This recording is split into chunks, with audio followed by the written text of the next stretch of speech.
নমস্কার, আমি মৌ। আজ আমি আপনাদের পাঠ করে শোনাব আশাপূর্ণা দেবীর একটি খুব মজার গল্প, মাখন বিলাসী। আশা করি আপনাদের গল্পটি খুব ভালো লাগবে। আর যদি আমার গল্প পাঠ আপনাদের একটুও ভালো লেগে থাকে তাহলে অবশ্যই আমার গল্প পাঠের সঙ্গে থাকবেন। ধন্যবাদ।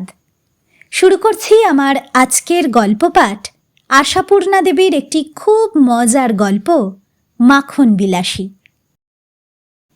এই গল্পটা আমার বানানো নয়, সত্যি গল্প। বলেছিল আমার ভাগ্নে নিত্যহরি। বলেছিল ভোজন বিলাসী অনেকেই থাকে, ভোজনের ব্যাপারে খুঁত ঘটলে খুঁত খুঁতুনির আর অন্ত থাকে না তাদের। তেমন তেমন হলে তো খুনই চেপে যায় মাথায়। যেমন হয়েছিল আমাদের গ্রামের একদার জমিদার বংশধর শ্যামরতন গাঙ্গুলির। শ্যামরতনের ফাঁসিতে লটকাবার কারণই তো ওই ভোজন বিলাস। না, ফাঁসির খাওয়া খেয়ে মরেননি শ্যামরতন, তেমন স্থূলবিলাস ছিল না তার, ছিল সূক্ষ্মাতি সূক্ষ্ম ব্যাপার। শ্যামরতনের নাক আর জিভ ছিল আণবিক শক্তি সম্পন্ন। শ্যামরতন ভাত খেয়ে ধরে ফেলতে পারতেন ওই ভাতের চালের জন্মস্থান কোনো শ্মশানের ধারে কাছের ধান ক্ষেত কিনা। কারণ তেমন হলে তিনি নাকি ভাতে মরা পোড়া গন্ধ পেতেন। হ্যাঁ, পায়েস খেয়ে ধরতে পারতেন শ্যামরতন সেই পায়েসের দুধের উৎসস্থল গোমাতাটি ঘাস খেয়েছিল না বেলপাতা খেয়েছিল। বেলপাতা খেলে শ্যামরতন পায়েসে তিক্ত স্বাদ পেতেন। সেই আণবিক অনুভূতি কাল হয়েছিল তাঁর। একদিন খেতে বসে মাছের কালিয়ার মধ্যে পেঁকো পুকুরের গন্ধ পেলেন শ্যামরতন। ব্যাস, হাত গুটিয়ে ডাক পাঠালেন মাছওয়ালা জেলেকে। তারপর জেরার ওপর জেরা, কোন পুকুরের মাছ ইত্যাদি ইত্যাদি। জেলে ছোকরাও একদার প্রজার বংশধর, কিন্তু এখন তাদের ইউনিয়ন হয়েছে, তাই জেরার মুখে চোটপাট জবাব দিয়ে বসল। হ্যাঁ, পাঁকের পুকুরের মাছই বটে। তা করবে কি, পুকুরের পাঁকের জন্যে তো আর সে দায়ী নয়। আর যায় কোথায়, একে দুপুরের ভোজটি গুবলেট, তাই আবার চোটপাট জবাব। ধাঁই করে হাতের কাছের ভারী কাঁসার গেলাসটা ছুঁড়ে বসলেন শ্যামরতন। আর বললে বিশ্বাস করবে না তোমরা, গেলাস খেয়ে ছোকরা সেই যে রক চেপে বসে পড়ল আর উঠলই না। একবারই লোক সাক্ষী, পালাবার পথ রইল না। ফাঁসি কাটে ঝুলতে হলো শ্যামরতনকে।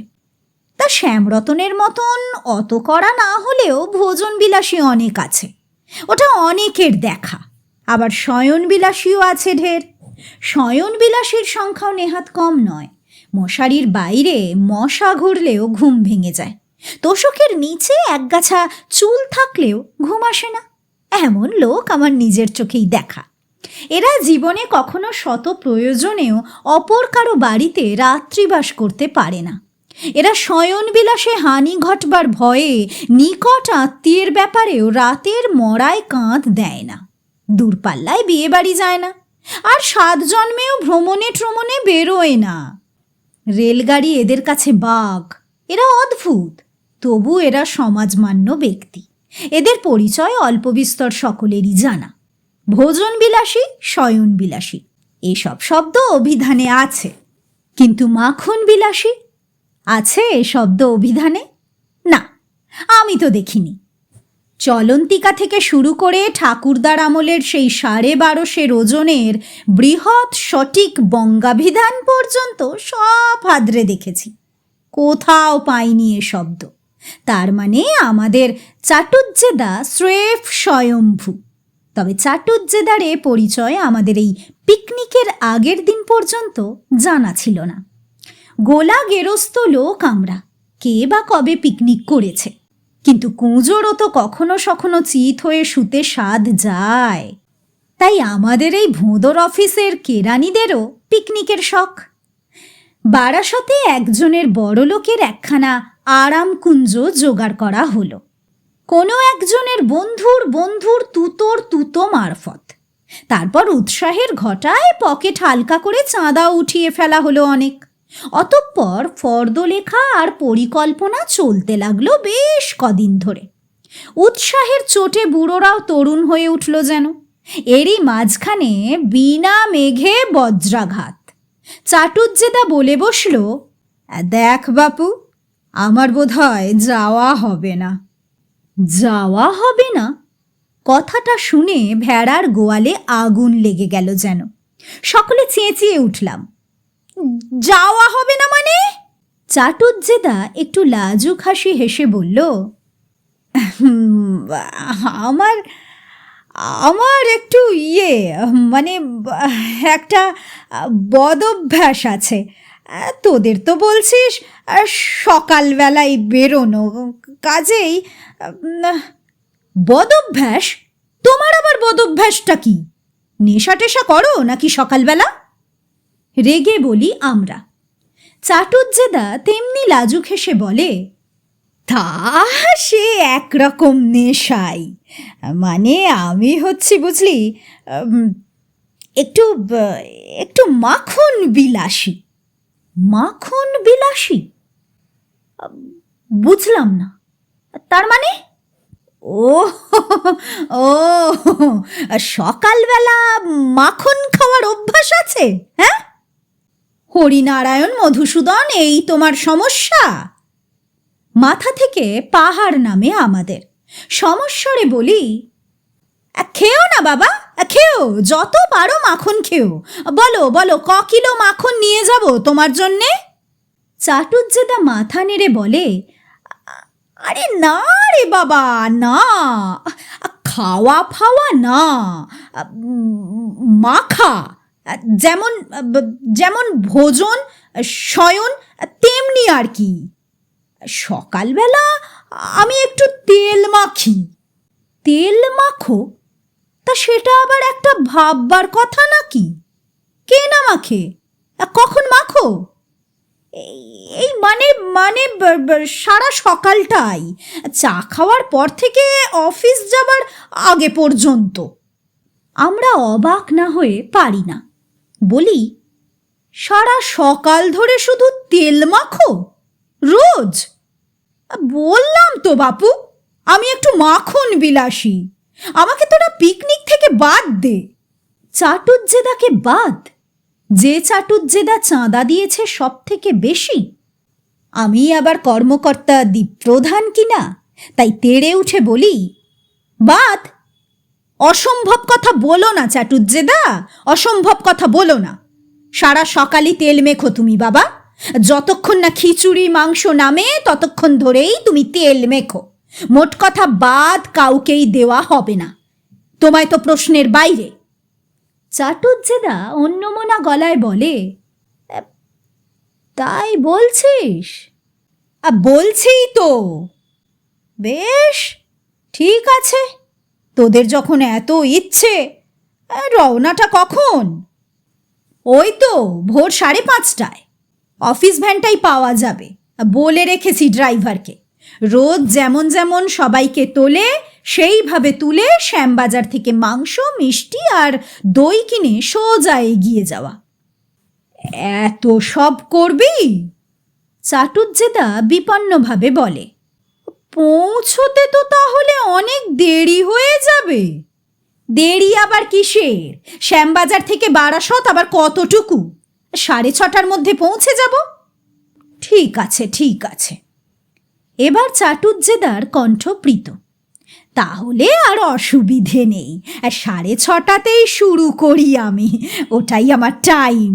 কিন্তু কে জানতো চাটুজ্জেদার সুবিধে অসুবিধের আর টাইমের কাঁটা শ্যাকরার দোকানের নিক্তির কাঁটা? হ্যাঁ, যতই হোক বেরোনোর ব্যাপার তো। অফিস টাইমের মতো মার মার কাট কি হয়? হয় না। 5 জনের দরজায় 5 মিনিট দাঁড়াতে দাঁড়াতেই দেরি। চাটুজ্জেদার দরজায় গিয়ে যখন দাঁড়ালাম তখন 6টা বাজে। জোরে জোরে হাঁক পারি, চাটুজ্জেদা, চাটুজ্জেদা, বেরিয়ে এসো, বেরিয়ে এসো। বেরিয়ে আসে চাটুজ্জেদা, খালি গা, পরনে লুঙ্গি। এ কি চাটুজ্জেদা, এখনো তৈরি হওনি? হয়েছিলাম তো। চাটুজ্জেদা নির্লিপ্ত গলায় বলে, ছেড়ে ফেললাম, তোদের তো বিস্তর দেরি হয়ে গেল। বিস্তর দেরি? কই না তো, মাত্র তো 5:30টার জায়গায় 6টা। 7 ঘাটের মাছ 1 ঘাটে করা, 8 ঘন্টাটা দেরি আর এমন কি? নাও নাও নাও, জামাটা গায়ে দিয়ে এসো। না। চাটুজ্জেদা অঙ্ক কষার ভঙ্গিতে বলে, এখান থেকে তোরা এখনো গ্রে স্ট্রিট থেকে চৌধুরীকে নিবি, তারপর শ্যামবাজার থেকে মাংস কিনবি, দই মিষ্টি কিনবি, তারপর ওহ, অসম্ভব অসম্ভব, 6:30 তো বাজবেই বাজবে, টাইম পার হয়ে যাবে। কি মুশকিল, তেল মাখা তো আর ক্যাপসুল খাওয়া নয় গো, না হয় 8 ঘন্টা দেরিই হলো। পাগল, হ্যাঁ পাগল। চাটুজ্জেদা মাথা নাড়ে, তা হয় না, তা হয় না। অন্য পথ ধরি। বলি, তার মানে 8 ঘন্টা দেরির জন্যে তুমি আমাদের এত বড় একটি শাস্তি দিচ্ছ? এবার যেন একটু কাজ হয়। মানে আসলে তো লোকটা ভালো, ওই মাখন বিলাসী ওকে উল্টো পাল্টা করে দিয়েছে। বিব্রতভাবে বলে চাটুজ্জেদা, আহ ছি ছি ছি ছি, এ কি বলছিস? মানে ব্যাপারটা কি জানিস? জানি জানি, সব জানি। তুমি উঠে এসো তো, উঠে এসো, নচেত ওই খালি গা অবস্থাতেই তোমায় আমরা পাঁজা কোলা করে তুলে নিয়ে যাব, এই বলে দিচ্ছি। আমাদের এই ডাকাতি মনোভাব দেখে বোধ করি ভয় হয় লোকটার। তাড়াতাড়ি বলে, না বাবা না, জামা পরে আসছি, তবে তবে ব্যাপারটা কি জানিস? আমরা সমস্যারে বলি, জানি জানি জানি, তুমি একটু মাখন বিলাসী, এই তো, আমরা সবাই মিলে না হয় চাঁদা করে তোমায় তেল মাখিয়ে দেব, হলো তো? কিন্তু প্রশ্ন তো মাখিয়ে দেওয়ার নয়, প্রশ্ন হচ্ছে টাইমের। চাটুজ্জেদার সেই টাইমটা হচ্ছে 6:30। যখন আমরা মাংসের দোকানে বকাবকি চেঁচামেচি জুড়েছি, জুড়তে তো হবেই, নইলে আর পিকনিকের আমোদটা কি? 40 না হলেও 24টা দস্যু তো ঝাঁপিয়ে পড়েছি গিয়ে দোকানে, ফুর্তির বান ডাকছে তখন। অতএব দোকানিকে নিয়েই মশকরা ঠাট্টা। কি বাবা, পাঁঠার গলা না কেটে আমাদের গলাগুলোই কাটছো যে? ও কি ওজন হচ্ছে, হ্যাঁ? বলি বলি মেটেগুলো সরাচ্ছ কেন? বেশি দামে বেচবে বলে? ওহে ভাই, পাঁঠাটা বোকা পাঁঠা নয় তো, দেখো খেয়ে আবার সবাই মিলে বোকা হয়ে না যায়, ইত্যাদি প্রভৃতি বুনো গাইয়া রসিকতা। কসাইয়ের সঙ্গে আর কি বা উচ্চাঙ্গের রসিকতা হবে? একই পদ্ধতিতে দই মিষ্টি মিঠে পান কলাপাতা ইত্যাদি কিনে উল্লাসধ্বনি করতে করতে আমরা যখন বারাসতের সেই আরামকুঞ্জে গিয়ে পৌঁছলাম, তখন 8:10। দেখি চাটুজ্জেদা মলিন মুখে নির্জীবের মতো বসে পড়েছে একপাশে। জোর গলায় বলি, কই কই চাটুজ্জেদা, লেগে যাও, হ্যাঁ? চাটুজ্জেদা সর্বহারা গলায় বলে ওঠে, আর লেগে যাওয়া, দুদিক থেকে সর্বনাশ হয়ে গেল। দুদিক থেকে সর্বনাশ? সেটা কি জিনিস? কি আবার? একদিকে 1.5 ঘন্টা লেট, অপরদিকে আমাদের তাড়নায় তেলের শিশি আনতে ভুল। তেলের শিশি? কি তেল গায়ে তুমি মাখো চাটুজ্জেদা? গায়ে আর কি তেল মাখবো, সর্ষের তেলই মাখি। তবে তবে চিন্তাটা কিসের? রান্নার জন্য তো আমাদের 5 সেরি টিন এসেছে, তাতে আর আমার কি কাঁচকলা। চাটুজ্জেদা উদাত্ত গলায় বলে, তার তো 1 ভাগ সর্ষে আর 3 ভাগ ভেজাল। বলো কি চাটুজ্জেদা, আমরা কি কলের তেল এনেছি? গণেশ তেলের টিন। আরে রেখে দে তোদের কার্তিক গণেশ লক্ষ্মী সরস্বতী। চাটুজ্জেদা এবার খিঁচিয়ে ওঠে, দেখতে আর বাকি নেই কাউকে, মূলোর রস আর লঙ্কা গুঁড়োর ঝাঁঝের ভেজাল মেরে। তাহলে তুমি কি তেল মাখো? হতাশ হয়ে বলি। কি তেল, হ্যাঁ? চাটুজ্জেদা গর্বিত ভঙ্গিতে বলে, খাঁটি রাই সর্ষে কিনে বাড়িতে পিষে তেল তৈরি করে নি, মানে তোদের বৌদি করে দেয়। তার মানে তোমার মাখন বিলাসের দাপটে বেচারা বৌদির হাড়ও পেশে? হাড় আবার পেশা কি? হাড় আবার পেশা কি? চাটুজ্জেদা ক্রুদ্ধ গলায় বলে, হিন্দু নারী স্বামীর জন্যে এটুকু করবে না? আর কতই বা তেল মাখি আমি, আর দৈনিক তো মাত্র আধ পোয়া। আধ পোয়া? আধ পোয়া করে তেল মাখো তুমি? চাটুজ্জেদা করুণ স্বরে বলে, ওর বেশি আর কোথায় পাবো বল? পাওয়ার কথা হচ্ছে না। অফিসের বেলায় তাকি? ওই তেলটুকুর জোরেই তো দাঁড়িয়ে আছি। তোদের পাল্লায় পড়ে আমার আজ সর্বনাশ হয়ে গেল। এমন তাড়া দিলি। আমরা জোর দিয়ে বলি, একটা দিন গণেশ মাখলে কিছু নাশ হবে না চাটুজ্জেদা, তোমার সোনার কান্তি সোনারই থাকবে। এসো এসো, টিন খুলি। কিন্তু টিন খুললে আর কি হবে? মন খোলে কই? মনে যে সিল মারা, জব্বর সিল। হ্যাঁ, মাটির গেলাসের এক গেলাস তেল নিয়ে বসে তো পড়ে চাটুজ্জেদা, কিন্তু মাখে কই? বারবার কেবল নাকের কাছে তোলে আর নাকটা কুঁচকে নামিয়ে রাখে। কি হলো চাটুজ্জেদা, শুরু করো। শুরু ভাবছি। চাটুজ্জেদা হঠাৎ যাকে বলে নিদ্রোত্থিতের মতো চমকে উঠে বলে, তোদের ওদিকে কদ্দূর? এই তো উনুনে আগুন পড়লো। রান্নার মেনুটা কি? রান্নার খিচুড়ি, মাংস, আলুর দম, পাঁপড় ভাজা, চাটনি। ঠিক আছে ঠিক আছে ঠিক আছে। চাটুজ্জেদা উল্লাসের গলায় বলে, হয়ে যাবে হয়ে যাবে, হ্যাঁ হয়ে যাবে। তোদের হতে হতে আমি বরং এসে যাব। হ্যাঁ হ্যাঁ। কোথা থেকে এসে যাবে? আমরা হাঁ। তেলটা নিয়ে বাড়ি থেকে। হ্যাঁ হ্যাঁ। প্রসন্ন বদনে উদাত্ত গলায় বলে ওঠে চাটুজ্জেদা। তেলটা নিয়ে বাড়ি থেকে? মানে পার্ক সার্কাস থেকে? চাটুজ্জেদা, তুমি আমাদের সঙ্গে মশকরা করছো না পাগল হয়ে গিয়েছো? আরে বাবা মশকরাও নয়, পাগলও নয়, দিব্যি সাদা বাংলাই বলছি। দেখ না, যাবো আর আসবো। বারাসাত থেকে পার্ক সার্কাস তুমি যাবে আর আসবে? আরে বাবা দেখ না, তোদের হাতের রান্না তো, তার মধ্যে 3 বার যাওয়া আসা হয়ে যাবে। চাটুজ্জেদা পাগলামি করো না। কি মুশকিল! পাগলামিও নয়, মাতলামিও নয়, স্রেফ সাদা বাংলা। কিন্তু তোমার টাইম? সে তো অনেকক্ষণ আগেই ব্রহ্মপুত্রের জল তলিয়ে গেছে। এখন আর একটা দিক রক্ষে করার চেষ্টা করতে হবে তো। মূলোর রসটা না মেখে একটু খাঁটি তেল।